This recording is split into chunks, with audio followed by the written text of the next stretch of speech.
Desde entonces, el curso de la industria petrolera mexicana se ha establecido por la interacción de factores geológicos, económicos y políticos. Antes de 1910, se formó una gran industria de petróleo crudo en la costa del Golfo de México, gracias a las condiciones favorables para la inversión y a importantes descubrimientos de depósitos petrolíferos. Tanto las compañías estadounidenses como las británicas competían para dominar el mercado de exportación de petróleo crudo y el mercado interno de productos refinados. Durante todo este periodo, los sucesos estuvieron influidos por dos actitudes o posiciones mexicanas recíprocas. Una actitud antiestadounidense y, por otro lado, el nacionalismo económico. Esto último, una determinación para evitar la explotación por parte de empresas extranjeras, especialmente por parte de los Estados Unidos y sus grandes compañías petroleras, y controlar su propio destino económico. Se convirtió en una preocupación similar que ha llegado hasta la vida política moderna de México. Estas dos actitudes se afianzaron durante los primeros días de la experiencia petrolera mexicana. El gobierno de México debe insistir hasta el cansancio que no es privatización, sino modernización. Lo que ellos pretenden y que los derechos del subsuelo seguirán siendo propiedad de la nación. También se debe evitar la palabra concesión. En cambio, deben mencionar que las inversiones, sin importar de dónde provengan, se harán por medio de contratos múltiples y así convencer al pueblo mexicano de los beneficios que les traería su participación en Pemex. Esta cita no se dio en 2012, sino en 1946, pero no ha perdido su vigencia. Por decisión del gobierno de Fox, con el respaldo de su entonces secretario de Energía, Felipe Calderón, Pemex le adjudicó a Repsol YPF, en la modalidad de contratos de servicios múltiples, la operación de los campos de gas del bloque Reynosa-Monterrey en la cuenca de Burgos. Con esa determinación, la empresa española se convirtió en la primera compañía internacional en participar en actividades de desarrollo y explotación de hidrocarburos en México. Ahora fíjense las consecuencias de lo que hizo Calderón y Fox. Dice, la presión de las empresas extranjeras cobijadas por el gobierno de Estados Unidos nunca ha cesado hasta la fecha. Por ejemplo, en una carta de 2008 del subsecretario de Estado para Asuntos Latinoamericanos enviado a su jefe, el secretario de Estado, dice, palabras, las compañías petroleras han visto por fin el momento de regresar triunfantes a México. El Departamento de Estado no tiene preferencia por ninguna de ellas. Solo busca que su regreso sea astuto y cauteloso en la forma, porque probablemente los mexicanos le darían gran importancia al hecho de que se guarden las apariencias. Entras.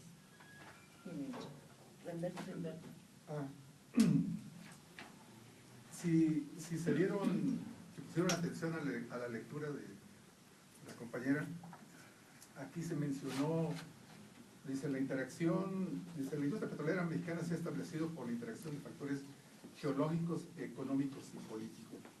A lo mejor la mayoría de nosotros podemos comprender muy bien los económicos y políticos. Ahorita yo lo que les voy a mencionar es algo que para los interesados se comentó, se platicó en un foro de energía que se dio en el Senado de la República. Los interesados, ahí vienen como cerca de 11 ponencias, y en una de ellas una investigadora de la UAM habló sobre esto que yo les voy a comentar. Dice, el momento geológico de la Tierra, o también el momento internacional de los hidrocarburos. Dice, la producción de petróleo de países no OPEP, pueden mencionar Estados Unidos, Estados Unidos, Noruega, Inglaterra, inclusive México, llega a su máximo productivo, se le denomina pico de producción, y luego empieza la declinación. Está considerado del año 2005 al 2015, con consecuencias sobre las políticas de seguridad energética en todos los países. Por ejemplo, en el caso del Reino Unido y Noruega, el agotamiento de sus reservas probadas se dará antes del 2020. En el caso de Estados Unidos, debido al nivel de producción, 10 millones de barriles diarios, y a su alto consumo de combustible, cerca de 18 millones de barriles diarios. Su porcentaje de importación es del 70%. Ahora, referido a una circunstancia que está pasando en México y pasó con una gravedad de tal tenor en el periodo de Vicente Fox. En el caso de México, la relación reservas probadas, producción, nos dan los años de vida útil. O sea, de lo que tenemos a lo que le sacamos. Esa es esa relación, ¿no? Entonces, los años de vida útil está estimado en 10 años. El escenario para los países de la OPEP, Arabia, Venezuela, Irak, Irán, es otro, ya que cuentan con las principales reservas en el mundo, cerca del 65%. Aquí en este caso, pues cualquiera puede destacar el asunto de Irak. Ahorita Irak fue invadido, fue destruido, y los que son los poseedores de esas reservas, pues son las grandes transnacionales, ¿no? Ante este abatimiento de las reservas probadas de combustibles fósiles, hay una política de incorporar los recursos energéticos no convencionales. El asunto está de esta naturaleza. Ante la opinión pública, según los expertos, hay el pronunciamiento que ya les dije, ¿no? El pico de producción. Y se ve muy pronunciado, y también muy pronunciado el abatimiento de esas reservas. Entonces, Estados Unidos en especial está manejando, pero para ligarlo a los intereses financieros, los recursos energéticos no convencionales. Preguntarán ustedes, bueno, ¿y cuáles son esos recursos energéticos no convencionales? ¿Han oído ustedes hablar de los crudos pesados, las arenas bituminosas, lo que está dentro de las aguas profundas? Y ahorita lo que está más de moda es el gas esquisto, pero la denominación más correcta es gas exquisito. Ese está entre las rocas.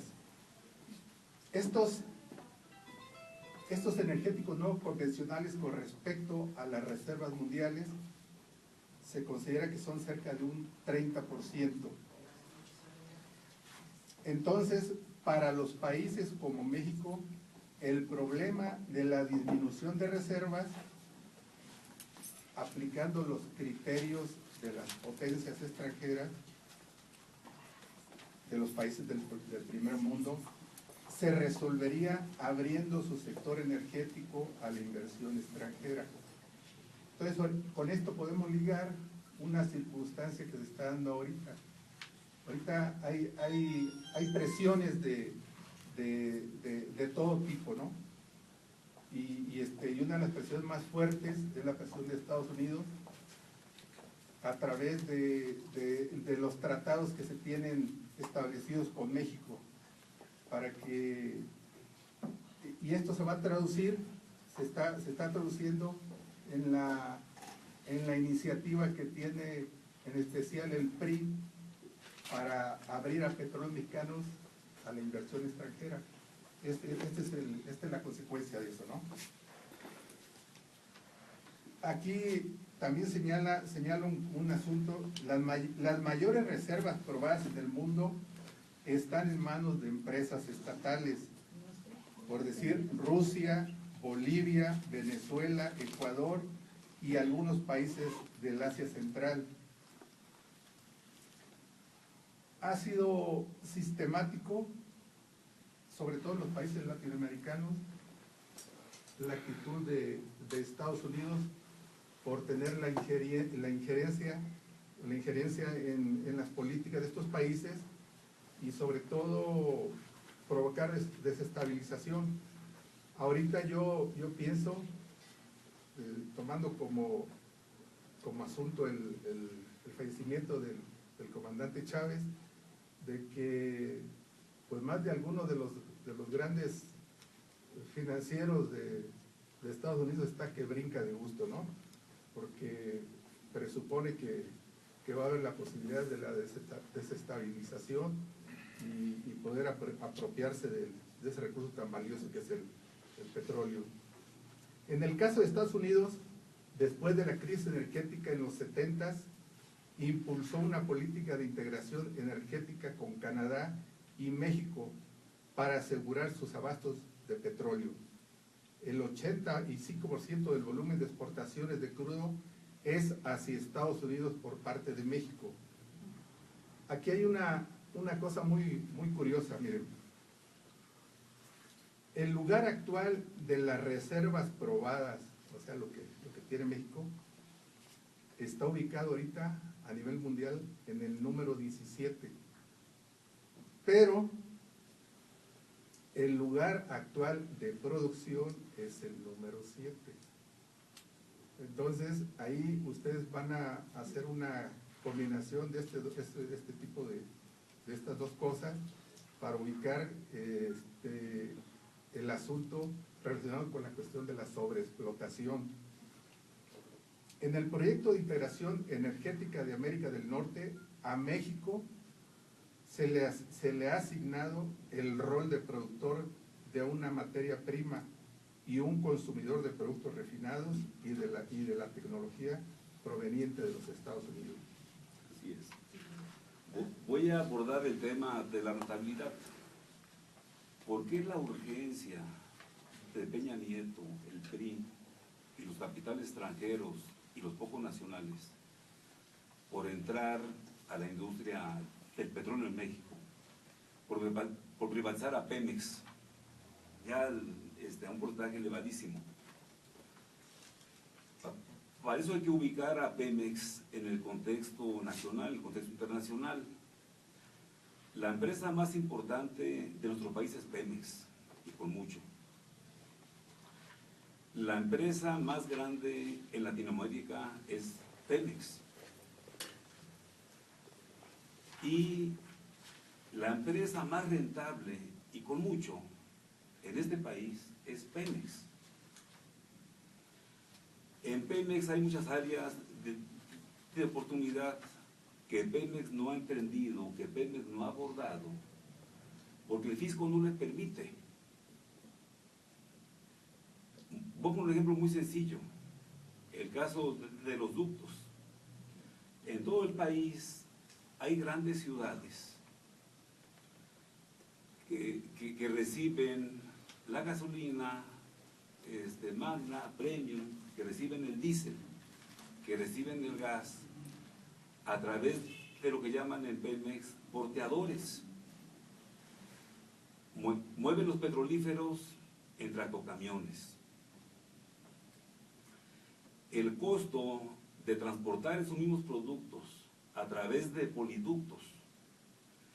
Los poliductos son los ductos en los que se puede transportar durante algunas horas o días gasolina magna o gasolina premium o gas o diésel. Se rellenan los tanques y de esa manera abastecen. El costo de transporte vía poliducto es 10 veces más económico que vía tractocamión, vía pipas. ¿Sí? Obviamente allá hay un entramado de intereses privados y de cosas raras, ¿no? Ni tan raro. Pero obviamente es muy rentable para Pemex invertir en poliductos. Es sumamente rentable. Por ello hay un personaje que se llama Carlos Slim, que está interesado en entrarle a poliductos, los que sean necesarios. Obviamente es negocio. Y de esa manera podríamos abordar varios ejemplos, el tiempo no nos da. Pero de ese tamaño es la ambición en el PRI, Peña Nieto y los capitales privados. Entonces eso es nada más para sensibilizar un poco, ¿no? Nada más. Bueno, entro. El temor de Díaz de que un monopolio estadounidense dominara la industria petrolera mexicana ocasionó la entrada a México de un gran empresario de la industria petrolera, el inglés Whitman Dickinson Pearson. En 1906, el gobierno mexicano otorgó a Pearson grandes concesiones petroleras en tierras desocupadas pertenecientes al gobierno en 5 estados. El secretario de Hacienda, Lee Mantoux, aprobó la concesión para evitar el dominio del Standard Oil. El Standard Oil pertenece a la familia Bush. Finalmente, en 1910, Pearson tuvo éxito en su búsqueda de petróleo. Después de haber gastado varios millones de libras esterlinas y haber perdido su primer yacimiento debido a un incendio, descubrió el yacimiento más grande conocido hasta entonces en el mundo, el Potrero del Llano número 4, que produjo más de 100 millones de barriles de petróleo en solo 8 años. Para desarrollar este yacimiento, Pearson formó la Mexican Eagle Company, conocida como el Águila, que ahora se llama British Petroleum.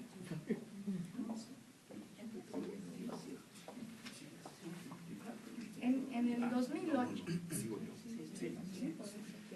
Sí, recordemos que en 2008 Andrés Manuel López Obrador impidió que se entregaran lotes para exploración y futura explotación a empresas transnacionales y nacionales, lo cual hubiera sido catastrófico para las finanzas nacionales, porque uno de los grandes negocios de las transnacionales petroleras es el robo de petróleo y no reportarlo. Es decir, extraen el petróleo y lo mandan a barcos, lo mandan a las boyas y luego a los barcos y no lo reportan. Por tanto, no pagan impuestos y no pagan nada. ¿Es la operación Popote que le llaman? No exactamente. El Popote es de la frontera norteamericana, por ejemplo. El succionar a campos mexicanos a través de pozos direccionales. Que se puede hacer.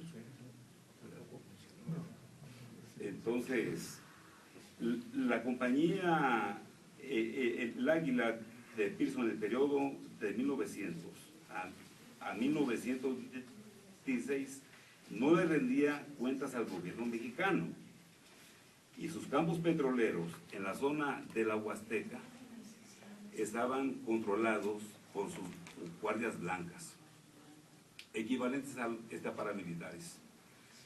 Y mediante los ductos se transportaba el petróleo crudo a buques tanques de Tampico, de Tamaulipas. El robo es su máxima expresión. Actualmente Pemex produce 2.54 millones de barriles. En el periodo de Fox, el pico alcanzó 3.4 millones de barriles diarios.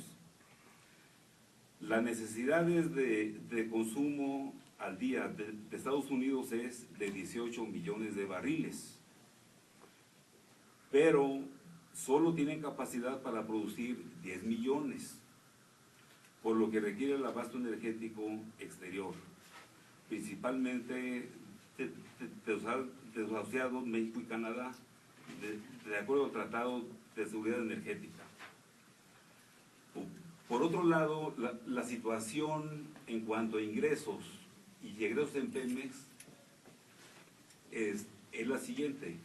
En 2012, los ingresos totales de ventas por Pemex, incluido producción propia, incluido importación de petrolíferos, fue de 1.952.000 millones de pesos, repito, 1.952.000 millones de pesos.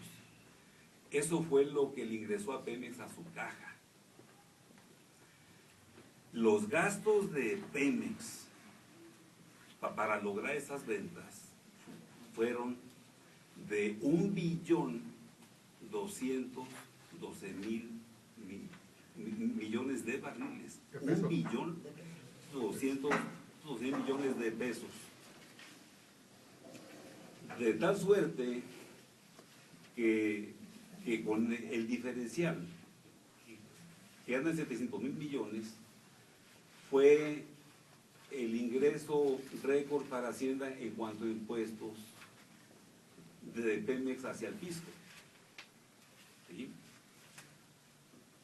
El causante número 1 en México es Pemex.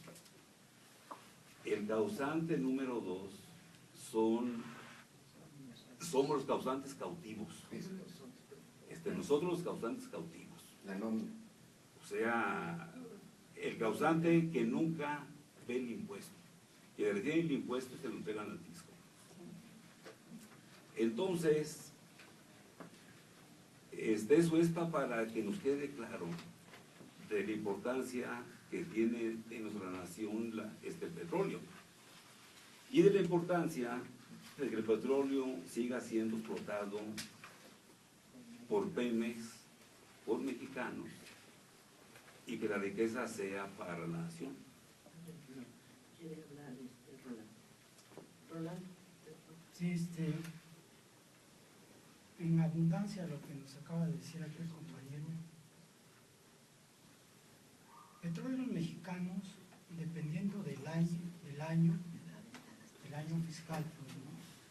Y dependiendo también del precio internacional del petróleo, aporta entre el 30 y el 40% de lo que es el presupuesto de egresos de la Federación.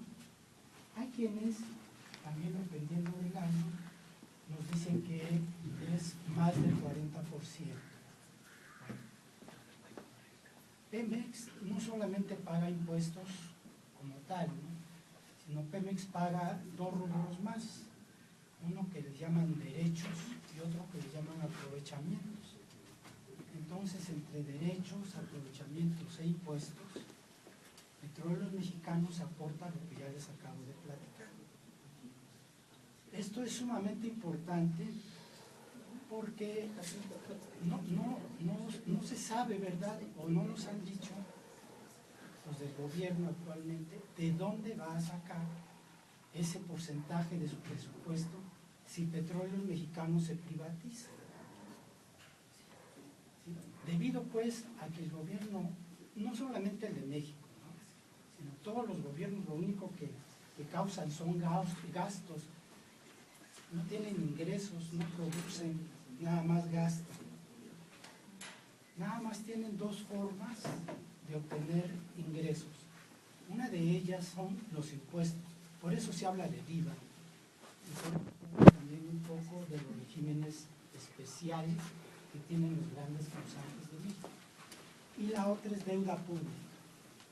Cualquiera de estas dos formas va en contra de todos nosotros, va en contra de nuestra economía.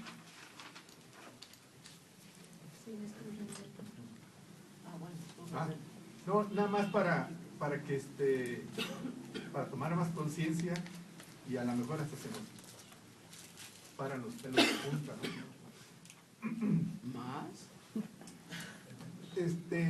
No, ¿por qué el interés de los grandes inversionistas por posicionarse en Petróleos Mexicanos? Miren, unos datos. Estos son del 2010.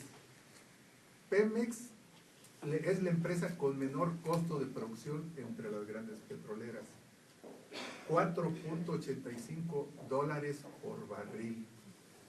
La mitad, siempre nos ponen a Petrobras, ¿eh? Que Petrobras y que para allá y para acá, ¿no?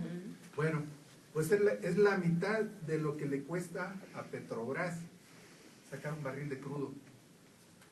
Es la empresa en 2010 con las mayores utilidades antes de impuestos, por encima del gigante Exxon, Chevron, Shell y Petrobras.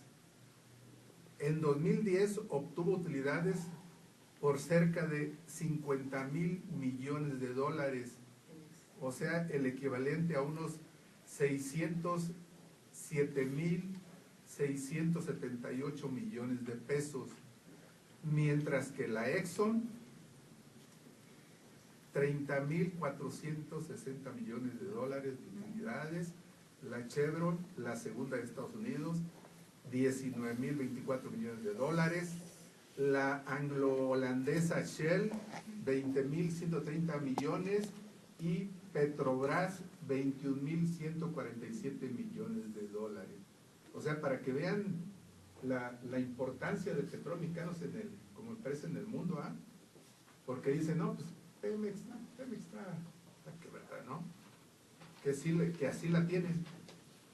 A Pemex se les expropia el 107% del monto de sus utilidades.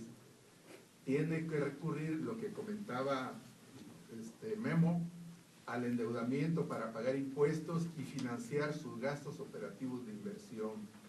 Ejemplo, obtuvo utilidades antes de impuestos por 606,678 millones de pesos.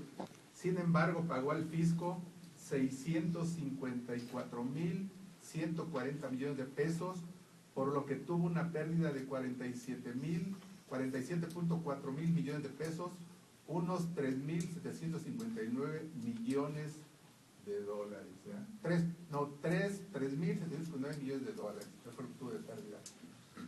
Solo 42, también en referencia a lo que acaba de comentar, solo 42 empresas del país ganaron casi 246,000 millones de pesos, con respecto a los demás, más de 600,000 millones que tuvo de utilidades Petróleos Mexicanos, es casi 3 veces más que todas las empresas privadas aquí en México. ¿Cuánto ganaron? Ganaron 246,000 millones de pesos de utilidades, y Pemex obtuvo 607,000 millones de pesos en esos años, ¿verdad? Así lo dejaría. Gracias. Bueno, en 1910 existía un enorme desconcierto en todo el país. La época del presidente Díaz se acercaba a su fin. Las concesiones que Díaz había otorgado a los capitalistas europeos, en especial a Pearson, provocaban enojo y resentimiento entre la comunidad norteamericana en México. La Standard Oil of New Jersey, con su riqueza y sus conexiones políticas, era un importante oponente del envejecido presidente.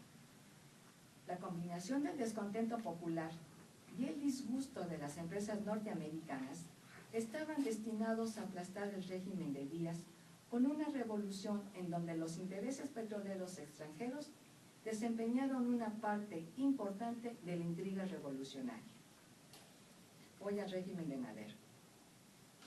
La conducta de las empresas petroleras extranjeras durante el régimen de Madero se caracterizó por un cambio de papeles entre las compañías norteamericanas y británicas y por la agresiva intervención de los asuntos internos de México del embajador de los Estados Unidos, Henry Lane Wilson, artífice del asesinato de Madero. La caída de Díaz fue un duro golpe para Pearson y para los intereses petroleros del año. A pesar de su optimismo inicial en el sentido de que Madero podría estabilizar las condiciones en México, el embajador Wilson y la comunidad norteamericana pronto se dieron cuenta de que él no podía evitar intentos de golpe de Estado ni controlar el movimiento contrarrevolucionario del general Orozco que se daba en Chihuahua. El gobierno de México debía restaurar la ley y el orden, o bien admitir su incapacidad para hacerlo. En este último caso, Estados Unidos se vería forzado a, ojo, porque es lo mismo que nos han aplicado con la iniciativa Mérida, considerar qué medidas debía adoptar para resolver la situación a fin de defender sus intereses económicos. El problema no era el conflicto bélico, sino el cobro de 3 centavos de dólar por barril, que era un impuesto que se aplicaba tanto a británicos como a norteamericanos. El escándalo fue tan grande que intervino el propio presidente de Estados Unidos, quien le envió a Madero un ultimátum en el que le recordaba la gran obligación moral de prestar especial atención a los intereses de la Unión Americana, y que fue hábilmente utilizado por su embajador Wilson en complicidad con Huerta y Félix Díaz, sobrino de Porfirio Díaz, para planear el complot para derrocar y asesinar a Madero y Pino Suárez, conocido como el Pacto de la Embajada, que devino en la masacre de la Decena Trágica. Que nos quede claro, sin importar cómo se etiquete un gobierno, conservador, liberal, progresista, neoliberal, Estados Unidos siempre ha querido arrebatarnos nuestro principal recurso natural, a lo que se han prestado fundamentalmente los gobiernos de Miguel de la Madrid hasta Enrique Peña Nieto. La dictadura de Huerta. A pesar de la petición de Wilson, Estados Unidos nunca reconoció al gobierno de Huerta. Por otro lado, la opinión pública de Estados Unidos, encabezada por la prensa, condenó el asesinato de Madero. Durante esta etapa de la Revolución Mexicana, las compañías petroleras extranjeras concentraron su atención en 2 áreas. 1. La defensa de sus propiedades contra la depredación de las fuerzas federales y constitucionalistas, y en intentar influir en la política de sus gobiernos para que se reconociera el régimen de Huerta, lo que se convirtió en un tema diplomático de relevancia. Mientras tanto, en Estados Unidos, las empresas tenían grandes inversiones en México, ejercían presión sobre el presidente Wilson para que reconociera el régimen de Huerta. Cuando se hizo obvio la utilidad de esta petición, apoyaron la intervención militar por parte de Estados Unidos para proteger sus propiedades. La situación se tornó más complicada el 3 de mayo de 1913, cuando Inglaterra reconoció el régimen provisional de Huerta. La excusa que utilizó el gobierno norteamericano para una nueva intervención fue que 7 de sus soldados fueron arrestados en Tampico y puestos en libertad más tarde, ofreciéndoles disculpas. El almirante Henry T. Mayo exigió una excusa formal que incluyera 21 cañonazos para la bandera norteamericana, a lo cual Huerta se negó. Los marines norteamericanos ocuparon Veracruz durante los siguientes 7 meses, pese a la heroica resistencia que opuso el pueblo veracruzano. ¿No?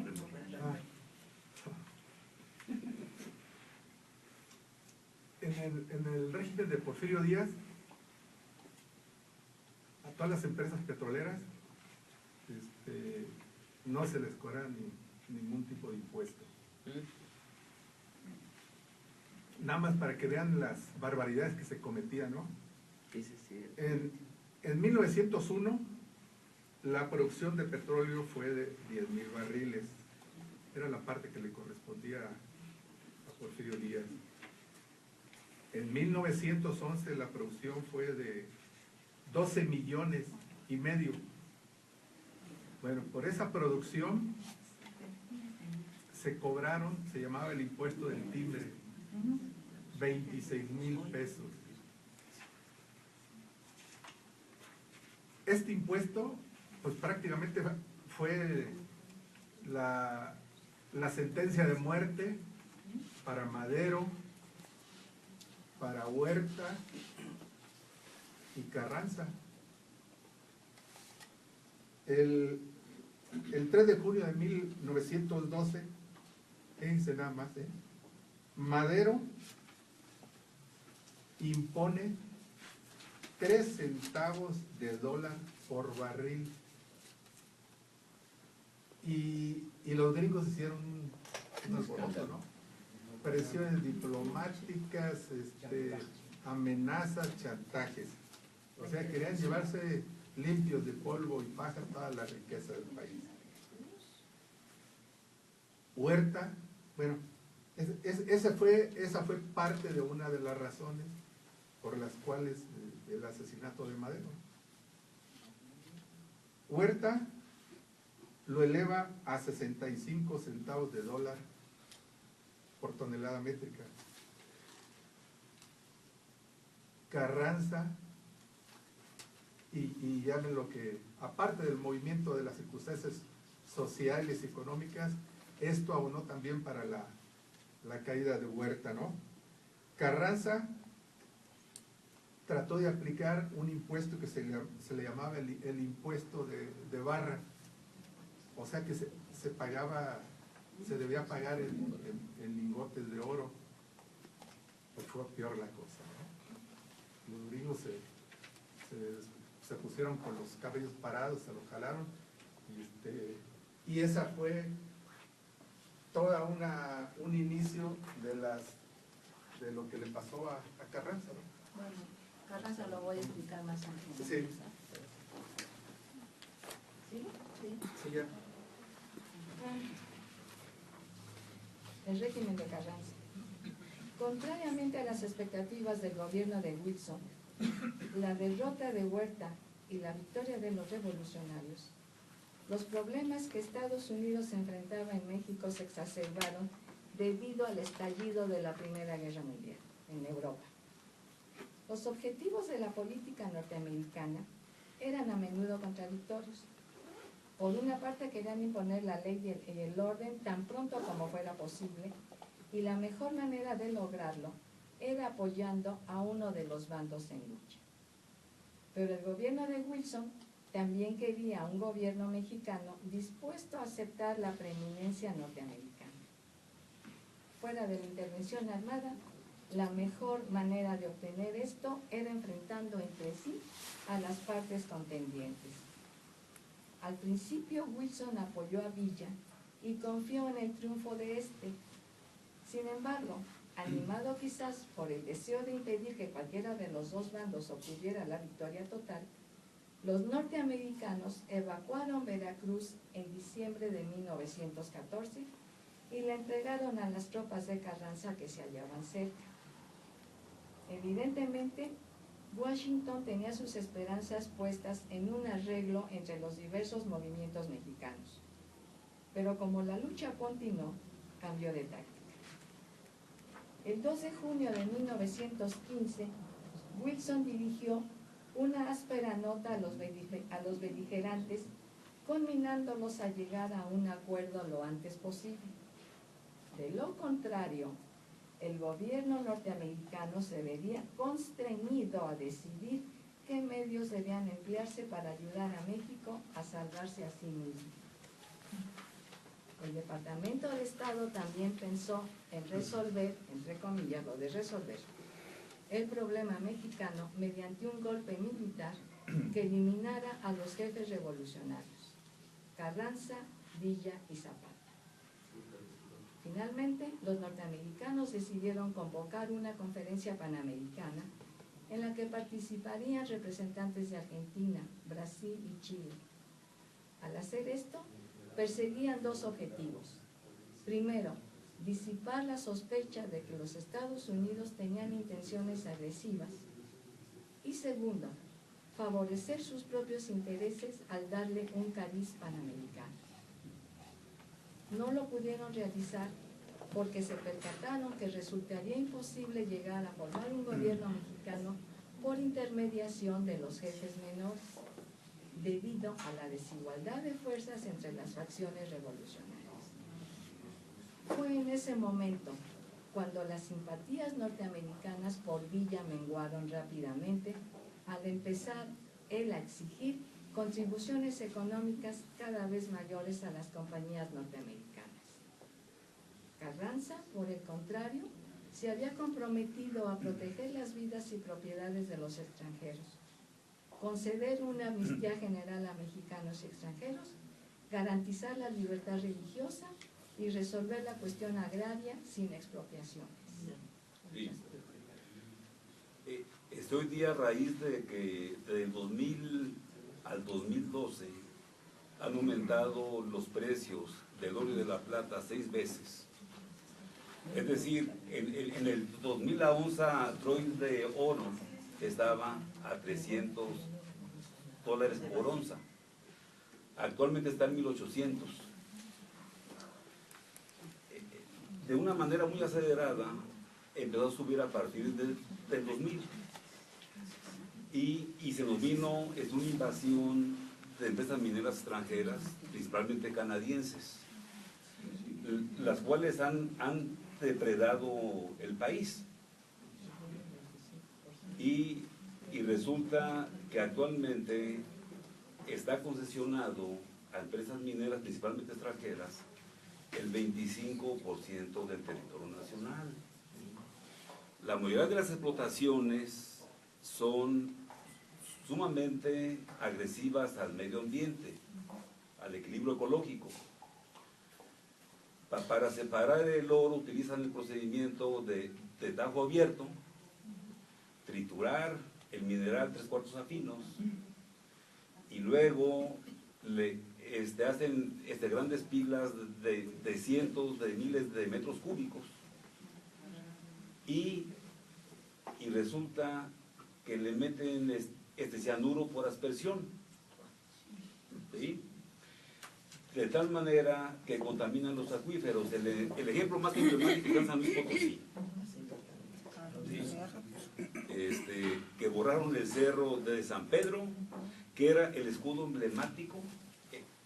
En el emblema del estado de San Luis Potosí era el cerro de San Pedro. Pues resulta que el cerro no existe, ya se lo acabaron y van para abajo. Van a extraer 430 millones de toneladas. Todos los días extraen 60,000 toneladas.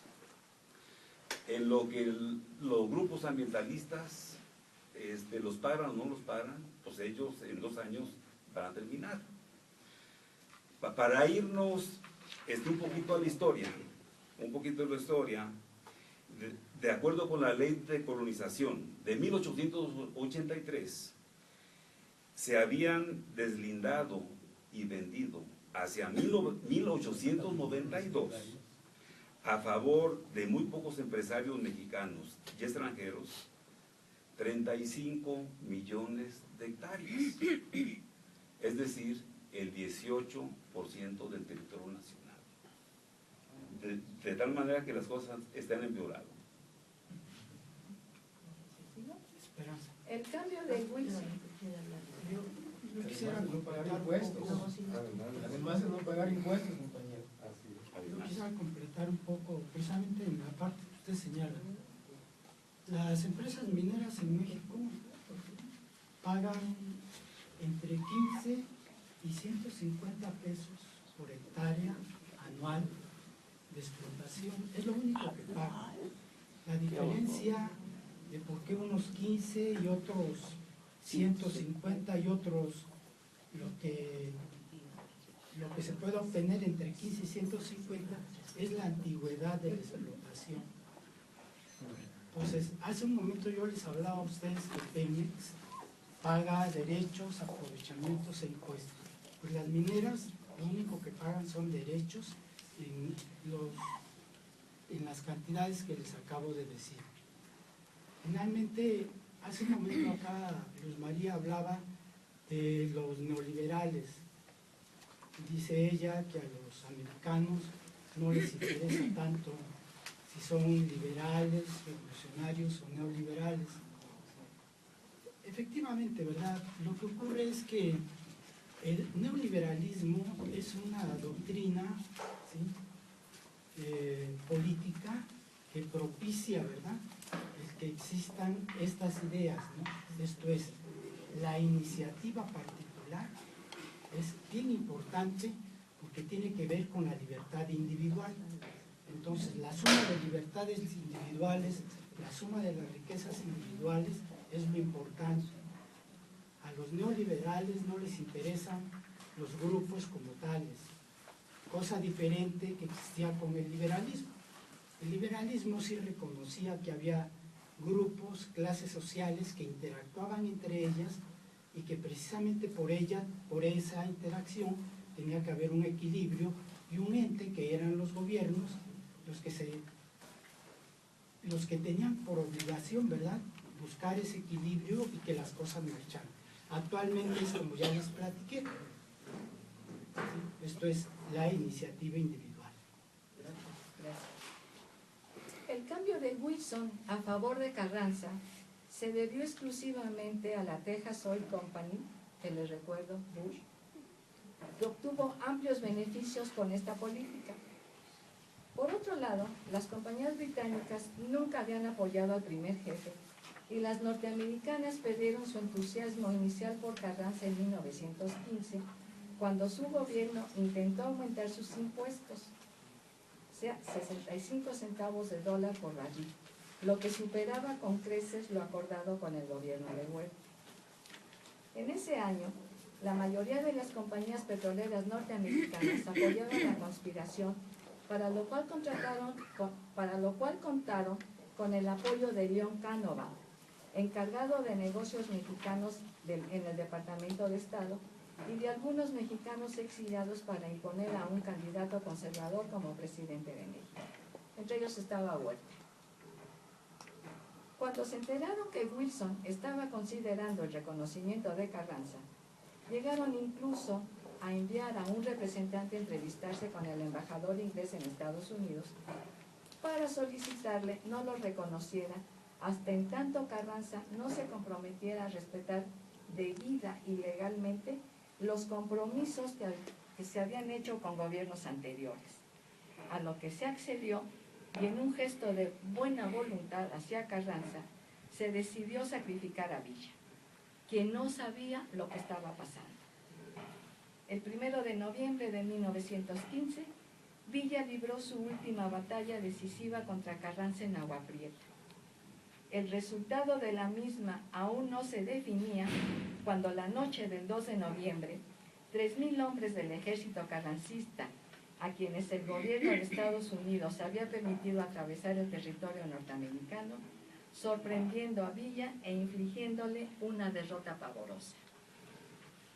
Mientras tanto, las relaciones entre Wilson y Carranza mejoraron a partir del reconocimiento que le otorgó el gobierno norteamericano, aun cuando había ciertos conflictos debido principalmente a los esfuerzos de Carranza para aliviar la desastrosa situación económica de México al aumentar los impuestos a las compañías norteamericanas. Con la esperanza de aliviar estas tensiones y permitir al gobierno mexicano obtener nuevos ingresos sin gravar a las compañías norteamericanas, el gobierno de Wilson intentó ayudar a Carranza a obtener un gran préstamo en los Estados Unidos. Estos esfuerzos se malograron cuando la noche del 9 de marzo de 1916, una fuerza de 500 mexicanos atacó el pueblo de Columbus en el estado de Nuevo México al grito de ¡Viva Villa! ¡Viva México, cabrones! ¡Así, cabrones! Sí. El 13 de marzo de 1916, el gobierno norteamericano envió una nota a Carranza pidiendo permiso para que una expedición punitiva norteamericana persiguiera a Villa en territorio mexicano. Aunque Carranza no concedió oficialmente tal permiso, una fuerza expedicionaria al mando del general John J. Pershing cruzó la frontera el 15 de marzo y penetró en el estado de Chihuahua. Villa, que en esos momentos se encontraba políticamente derrotado, abandonado por muchos de sus dorados, al darse la intervención norteamericana, la memorable división del norte cerró filas con él.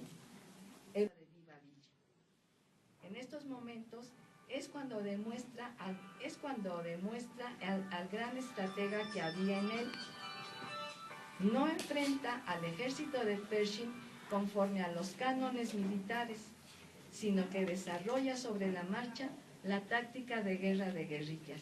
Esta táctica de guerra de guerrillas la aplicó también el Vietcong contra los Estados Unidos, que fue lo que llevó a que perdiera Estados Unidos. Bueno, entonces, y literalmente enloquece al ejército norteamericano, por lo que Villa se convierte en el símbolo de la resistencia nacional. En octubre de 1916, Villa lanzó un manifiesto a la nación convocando a la lucha contra los invasores y llamando a la expropiación y nacionalización de todas las empresas mineras y ferroviarias extranjeras, y planteando que se prohibiera la posesión de cualquier propiedad en el país a todo extranjero con menos de 25 años de residencia. El manifiesto termina con el grito de México para los mexicanos. ¿Hasta ahí? Sí, Nos quedamos. hasta ahí llegamos el día de hoy.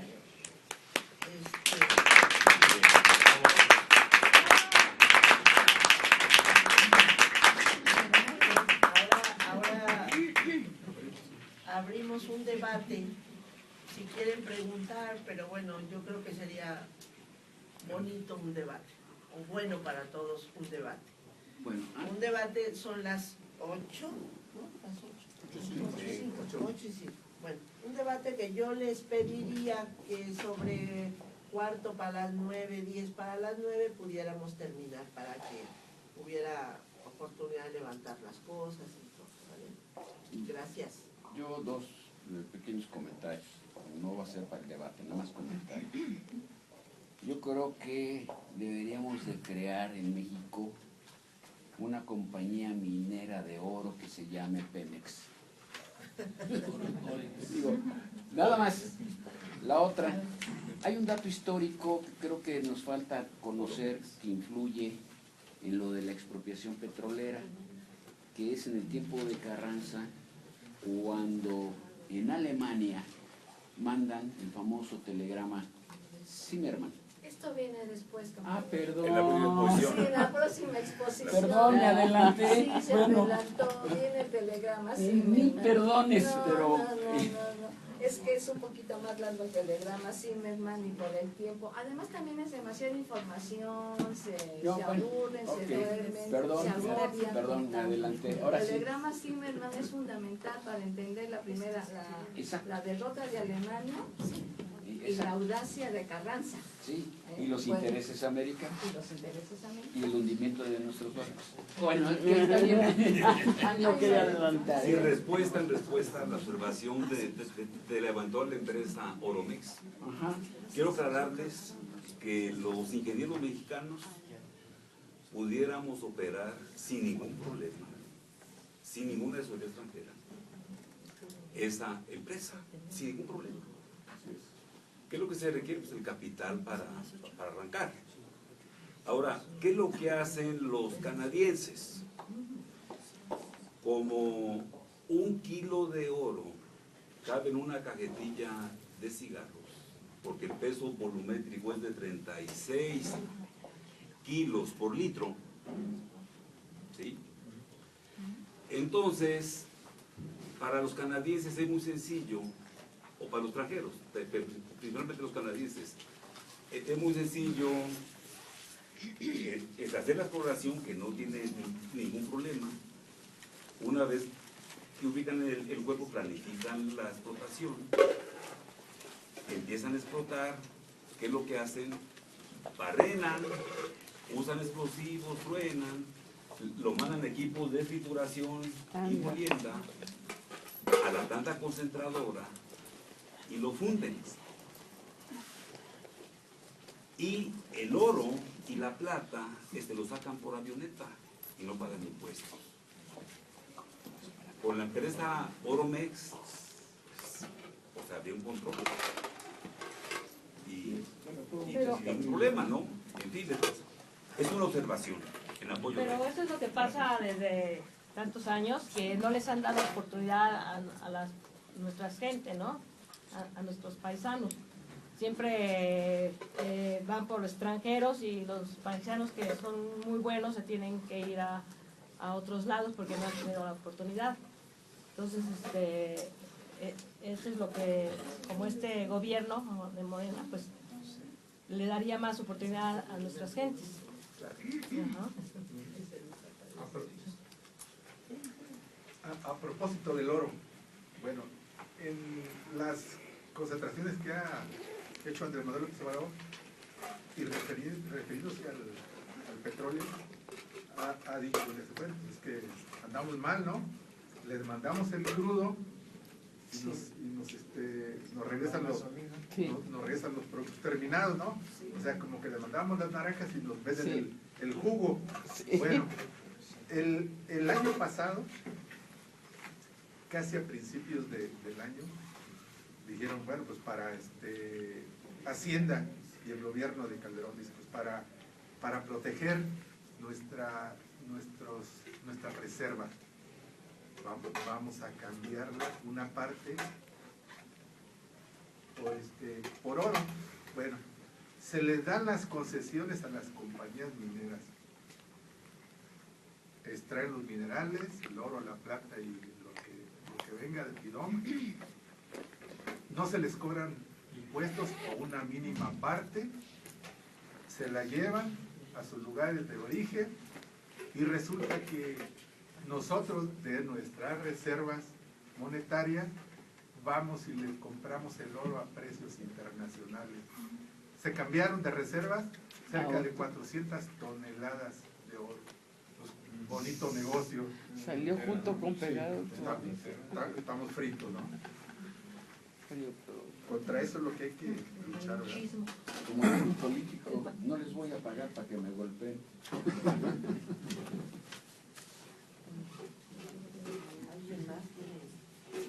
Bueno, ese de las minas están haciendo por toda América Latina, no solamente aquí, exportando a Amazonia y todo, pero la gente en las regiones sí están peleando. Y el grupo minero que yo veo mejor de todo es de México. El grupo México que dejó a 65 cadáveres que se murieron lentamente abajo. No es un buen negocio. Pero yo quiero preguntar, supuestamente Pemex no tiene, por robos, por corrupción, por todo, no tiene infraestructura. Y quiero saber de dónde va, que supuestamente, yo no sé si es la verdad, que limita las acciones. Es una cosa que no tiene esto. Dos, acabo de dar Pemex 500 millones de pesos al sindicato. Para vivienda. Y hay corrupción por toda la empresa que roban petróleo, diario roban petróleo. Y no hay refinería, como ahora no, aquí no refina. Entonces mandamos, no solamente el petróleo, mandamos muchas cosas que resultan ser, ¿cómo se llama? Materia prima para plástico y varias cosas. Mandamos y después volvemos a importar. Igual por eso la gasolina también nos cuesta una fortuna. En Ciudad Juárez antes los mexicanos fueron a El Paso para comprar gasolina y los gringos a Ciudad Juárez para comprar comida. Entonces, yo creo que debemos ser propositivos, que Morena debe ser propositivo. No quieres inversiones, no quieres extranjeros. ¿Qué podemos hacer los mexicanos para mejorar la situación? Porque es terrible. Eso es lo que, si no hay dinero y Pemex no tiene infraestructura porque han robado, hay corrupción y qué sé yo, entonces, ¿qué podemos proponer para para resolver esta solución. Porque no puedes decir no si no tienes una alternativa. En relación a la pregunta de cómo hacer para invertir en Pemex, es tan sencillo como, en primer lugar, entender que la mejor inversión en este país es invertir en Pemex. Si se elimina la corrupción interna en Pemex y se minimiza Pemex mismo, hay unos excedentes para invertir en Pemex mismo. Otra manera de invertir en Pemex es en abatir el gasto en el gobierno. Tenemos un gobierno muy caro y ya hay mucho de dónde recortarle al gasto público, mucho.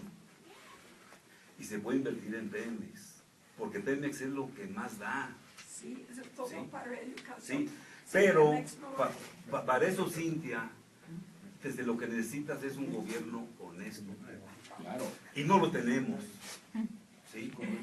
Entonces, en el fondo, la respuesta a tu pregunta, Cintia, es cómo con un gobierno honesto, bien administrado, que se maneje bien. Obviamente, un presidente que salga del PRI o del PAN no lo va a hacer.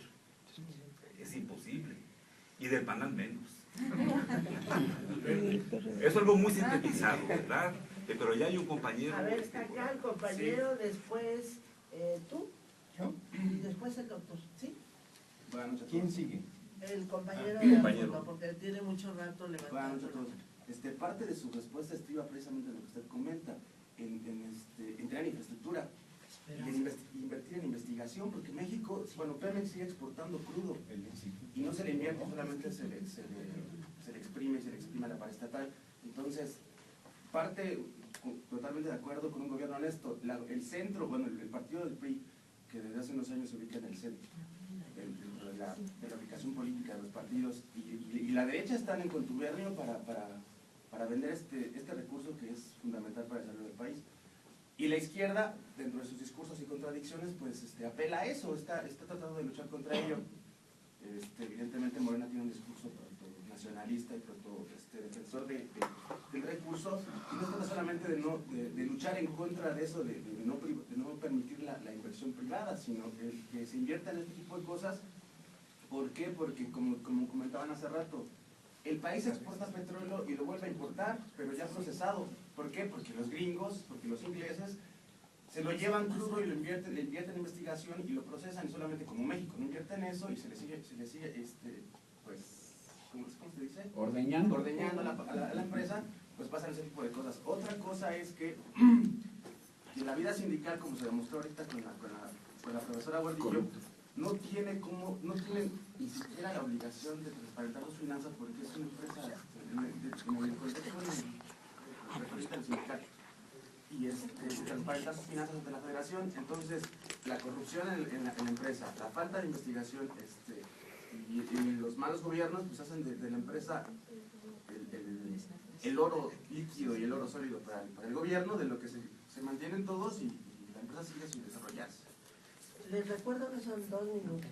Bueno, yo creo que No, está bien, una de las formas ¿no? Sí, tú. es combatiendo la corrupción y liberando a Pemex del régimen fiscal que tiene. Estaba yo escuchando la vez pasada en China, uno de los teóricos del PRI, que decía que se necesitan 100,000 millones de dólares anualmente para echar a andar la empresa.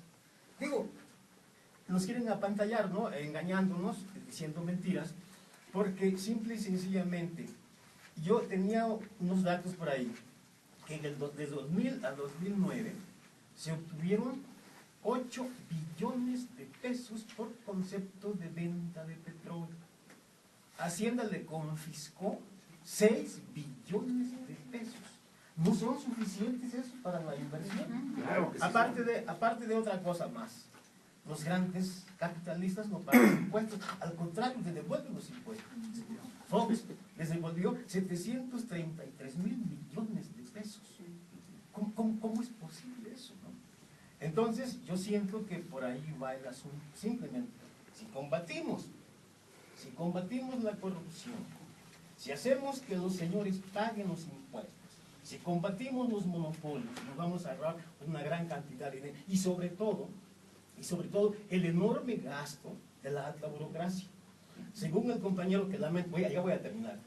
Según el compañero que se fue por el otro lado, Mario Di Constanzo, nos decía la vez pasada, en un análisis que hacía respecto al ahorro de 300.000 millones de pesos en la alta burocracia, se podían ahorrar esas cantidades y según tengo entendido, la alta burocracia se lleva 911.000 millones de pesos.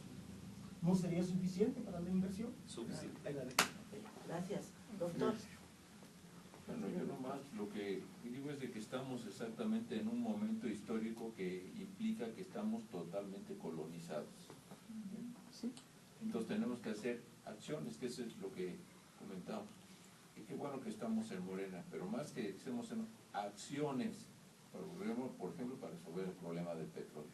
Implicaba, aparte de quedarnos con el petróleo, fortalecer el área de desarrollo e innovaciones tecnológicas y obviamente de creación de empresas, productos, de muchos productos que se obtienen del petróleo. Pero si hay mentalidad por crecer del país, pero como no se tiene, si no tenemos el petróleo, lo damos a Gringolandia para que nos regrese la gasolina. Pero ¿qué posición tiene el gobierno para este petróleo? Voy a fabricar todos esos productos haciendo pequeñas empresas o grandes empresas para que México progrese y se sobresalga en el área de desarrollo industrial y de innovaciones tecnológicas. Entonces, nada, sino aplatanado todo. No, el drama es, por ejemplo, tenemos el Instituto Mexicano del Petróleo, muy bien, han hecho sus investigaciones, tiene sus patentes, tiene como 20 patentes. ¿Quién compra las patentes? Pues se las compra esta empresa francesa, esta empresa de Dinamarca, esta empresa de Alemania. ¿Por qué no se lo compran las empresas? Porque no hay un plan de desarrollo en base al petróleo. Sino, lo tengo el petróleo y no me molestes. En lugar de tener el petróleo para sacarle el provecho por lo que lo vendo con gasolina, pero aparte porque creo empresas, doy fuentes de trabajo, crecemos en todos los años. Nada, eso. Sí. Gracias. Entonces estamos en la conquista. Sí, y lo estamos viendo nada más siempre. Sí. O sea, si el petróleo es un medida. Sí, efectivamente, ¿verdad? Durante el gobierno del licenciado López Portillo, México exportó tecnología petrolera. Se le exportó a Venezuela, se le exportó a Brasil, cuando menos. Lo que ha ocurrido en nuestro país es que se cambió de paradigma, ¿no? Sí, en nuestro país, nuestra constitución es nacionalista, producto de una lucha armada de gentes con visión de Estado. El paradigma que existe ahorita es el que les platicaba yo hace un momento. Esto es el de los neoliberales, el de la doctrina económica neoclásica, que plantea, ¿sí?, que la suma de las voluntades individuales son las que hacen crecer la economía y desarrollar los países. En este paradigma, los gobiernos, ¿sí?, no tienen más función que de vigilancia y de propiciar el ambiente que permita, ¿verdad?, el aprovechamiento por parte de particulares de las riquezas de las naciones. Entonces, en este paradigma, ¿verdad?, en estas funciones que ahora tienen los gobiernos, es que han venido destruyendo esto que estamos platicando. Pues aquello que alguna vez fue Pemex, ahora ya no es nada. Uno puede llegar a Pemex, es un hierro. Puede llegar a la Comisión Federal de Electricidad y lo mismo. Si ya no hay proyectos que hagan ellos, ya no hay obras que ellos atiendan, ya no hay tecnología que ellos generen, porque el paradigma ahora es ábrete, ¿verdad?, que vengan los extranjeros y se hagan cargo. El asunto no es tanto de derecha o de izquierda como de recuperar un poco, desde mi punto de vista, el que vuelva el nacionalismo a nuestro país y que nuestro gobierno recupere, ¿verdad?, su función de control de la economía, que no tiene, que recupere su función política de conducir al país de la mejor manera para provecho de los mexicanos.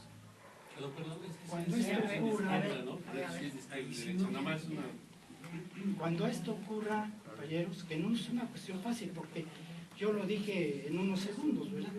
Pero cuando esto ocurra, el asunto va a ser diferente. Bueno, ahora te va. Para finalizar, si yo ya estoy aquí, ya me están callando, pero para finalizar lo que yo quiero decir es que Chihuahua, eso me fue la idea.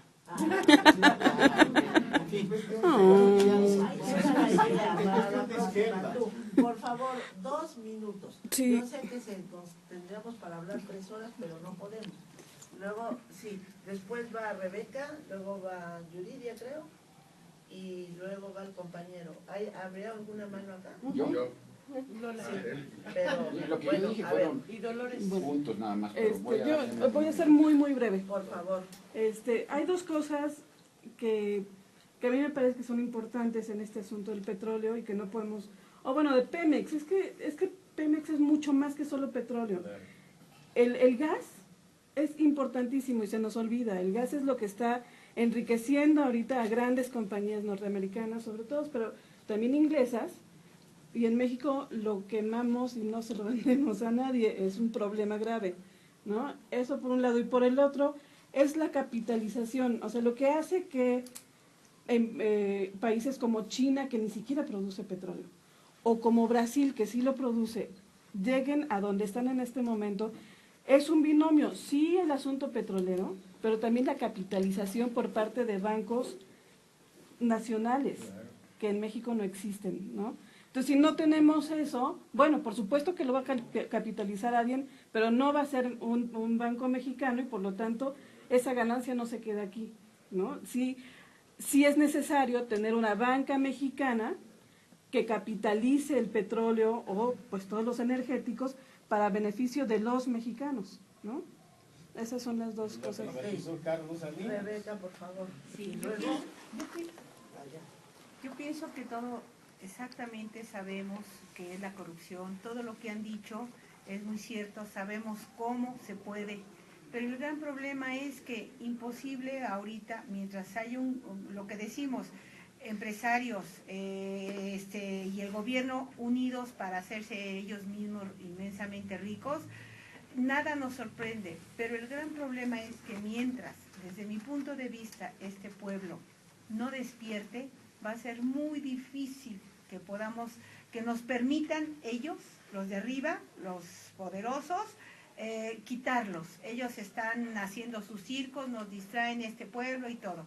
Pero mientras la gente no empiece o no seamos más, yo creo que es bastante difícil. Lo estamos trabajando, queremos luchar para que haya más personas, más gente consciente. Cuando este pueblo empiece a tener conciencia, empezaremos a poder brincar sobre ellos. De otra manera, somos muy pocos los que, desgraciadamente, Morena es nuestra esperanza, sí, y vamos a hacerla grande y va a llevar tiempo.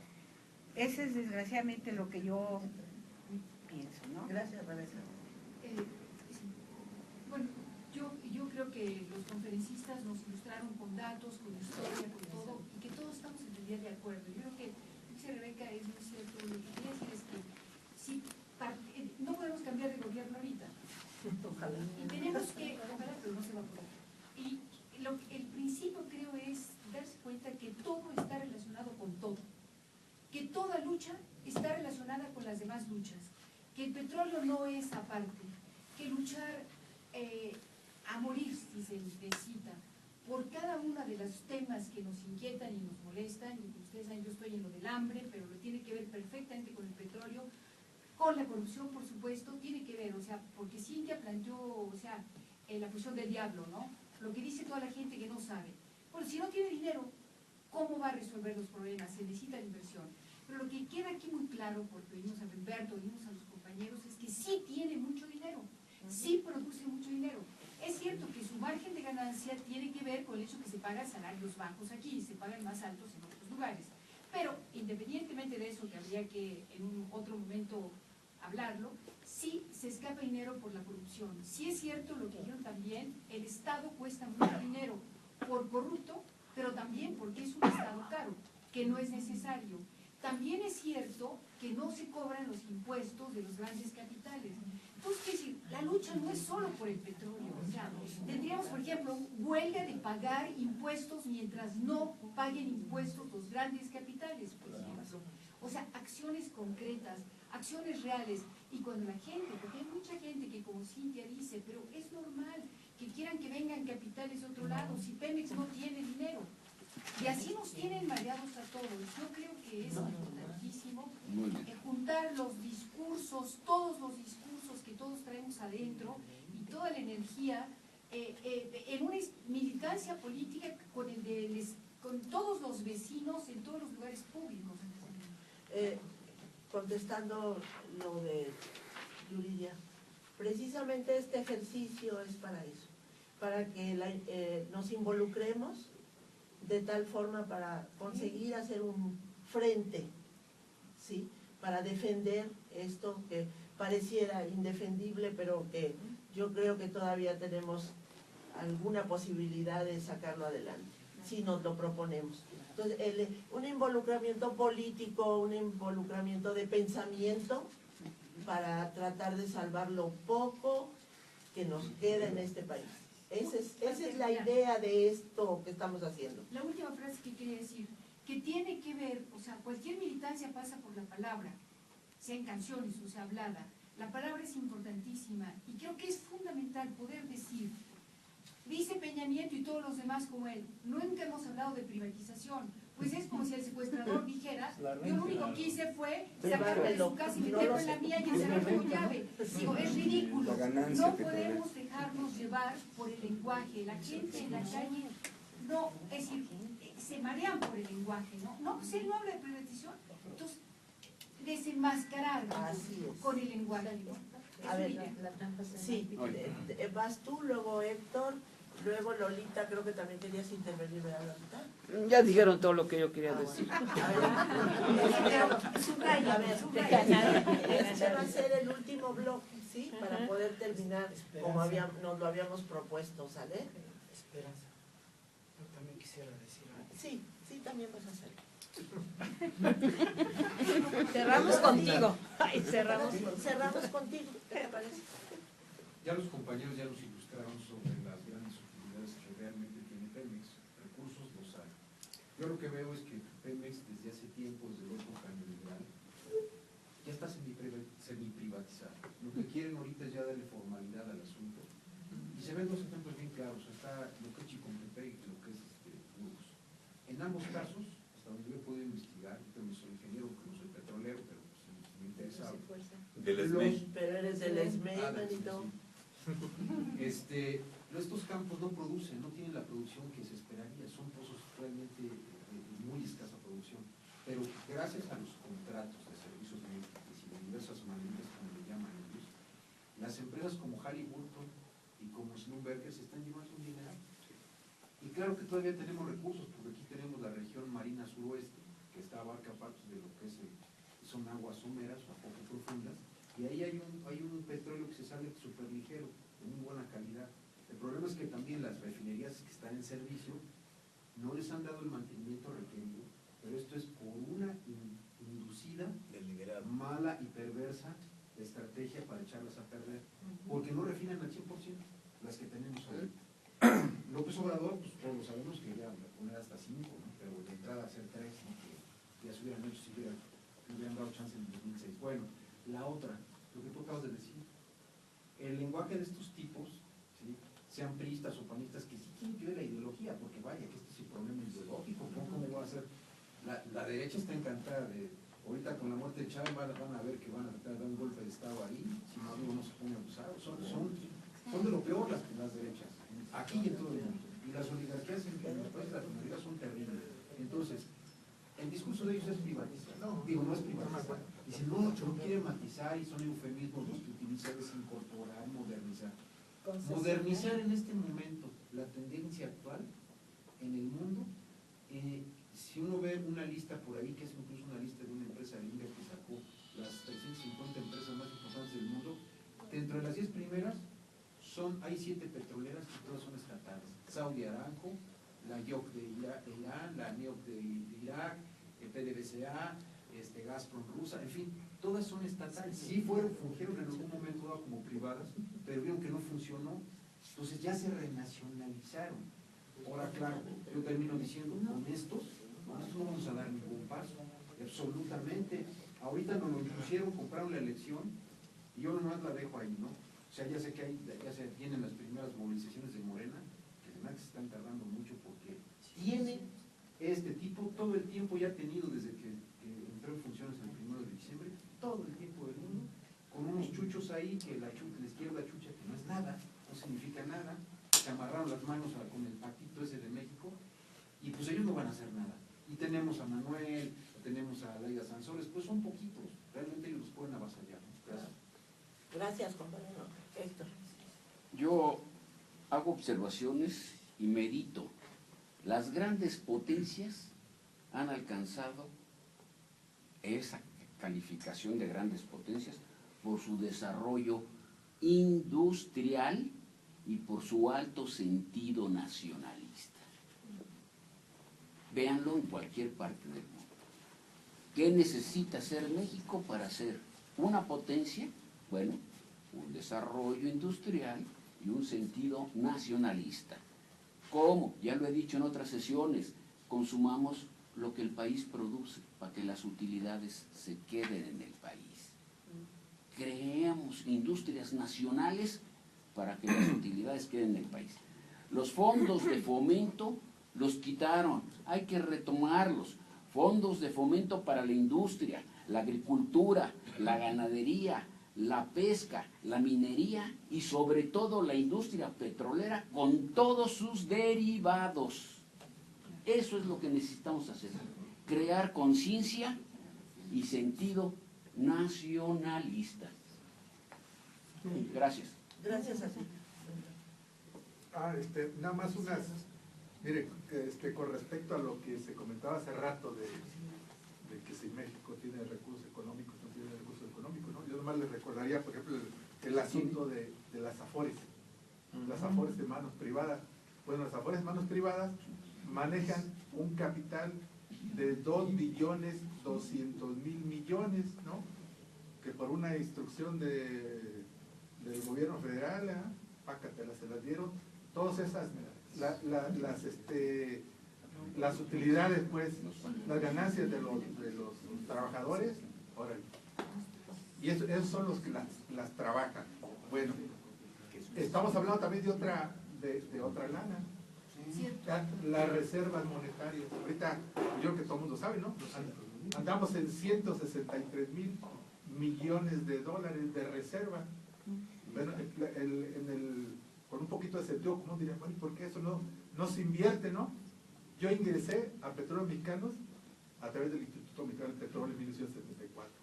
Bueno, entré a través del IMP para capacitarnos y relevar a los compañeros que iban a ir a las nuevas refinerías. ¿Qué nuevas refinerías? Eran 3 refinerías: Cadereyta, Salina Cruz y Tula. Bueno, ¿se pueden construir más de una refinería? Pues claro que se puede, ¿no? Entonces, así era en esas circunstancias. Y lo paradójico de todo fue que en el periodo de Díaz Ordaz fue el que dio la instrucción para que se fundara el Instituto Mexicano del Petróleo. O sea, son esos mandazos, ¿no? de la política, ¿no? El robo del petróleo mexicano. Hay complicidades, ¿no? Los que trabajamos en este tipo de industria, está todo monitoreado. Entonces, con la mano en la cintura, en el momento en que baja la presión, ubican los lugares así a tantos cientos de metros, kilómetros y eso, ¿no? Y va uno a los centros petroleros y ve uno que hay destacamentos de soldados, de seguridad y todo, ¿no? Entonces hay una complicidad. Y la otra, pues el crimen organizado, ¿no? También ustedes vieron la noticia que salió hace poquito de algo que sucedió por un conflicto interno entre el sindicato, de los grupos del sindicato, 37 gentes, prácticamente todo un comité ejecutivo local de una sección de la sección de Cadereyta, desaparecieron. Y a la fecha, 0. Ahora, ya para terminar, platicaba con el que es el presidente de la Asociación de la Constitución de 1917, y él me decía, me estaba platicando, hablamos sobre la cuestión del petróleo, me decía, ¿sabes? Su especialidad fue exploración y explotación. Dice, ¿sabes cuánto le está costando a México hoy 4 plataformas para aguas profundas, la renta? Por cada una, $500,000 diarios. O sea, es un negociazo ahí, ¿verdad? Y la contratación, yo le dije, bueno, hablamos del IMP. Le digo, bueno, ¿y ahora cómo entra la gente a Pemex? Dice, pues Petróleo Mexicano ya no contrata, entra a través del outsourcing. Párale de contar. Los 2 últimos son el compañero, ellos van a cerrar. Nos vemos el próximo martes a las 6 de la tarde, porque para que estemos menos presionados por el tiempo, ¿sí? Sí. Para que no, pero mejor a las 6.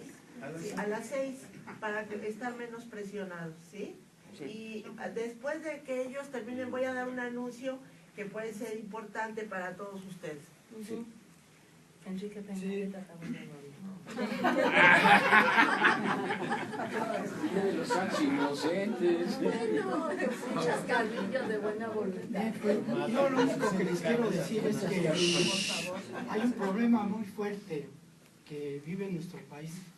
Nuestro país no es ni Argentina, ni Brasil, ni Bolivia. Estos países están muy lejos de los Estados Unidos. México tiene frontera, 3,000 kilómetros de frontera con los gringos. Y en todas las escuelas de nuestro país priva la ideología neoliberal, ¿verdad? El nuevo paradigma. Entonces, yo creo que va a ser muy complicado, muy difícil, ¿verdad?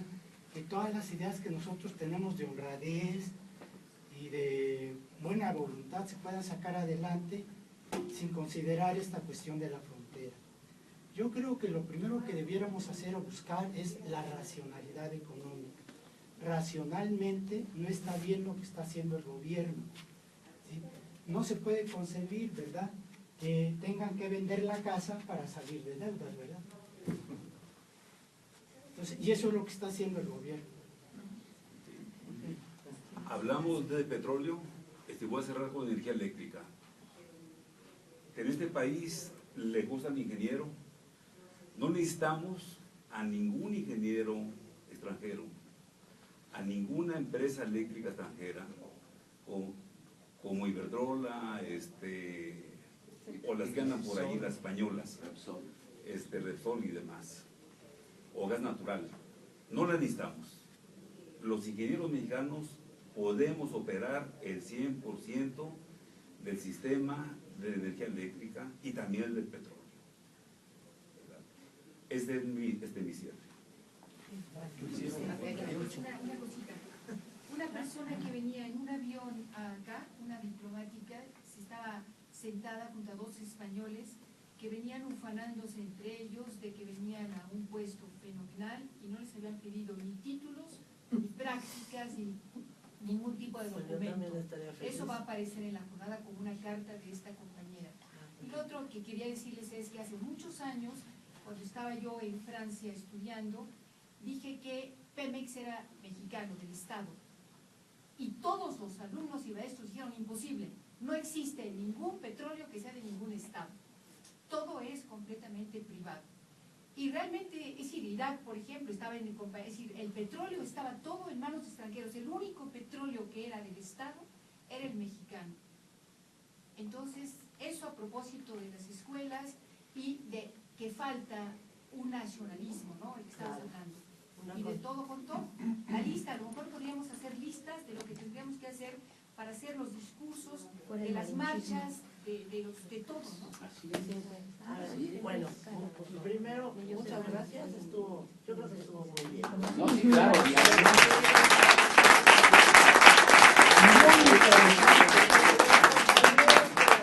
Trabajaron mucho con la investigación y todo. Los cuatro. Bravo, bravo, bravo.